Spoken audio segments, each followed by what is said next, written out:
Well, unang-una kasi, very complicated. Number one, when you allege kasi an electoral fraud, post-election, merong actual process na dinadaanan.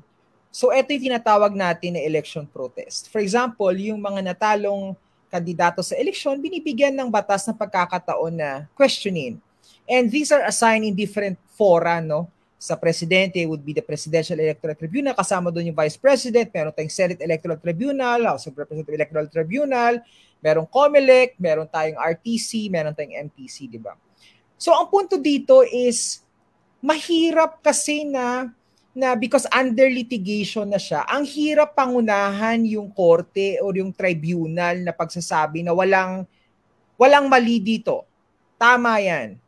Because nga at the end of the day, it's under litigation. Kumbaga, it's already yung issue na whether may dayaan or wala, andun yung naka-assign sa ibang tribunal.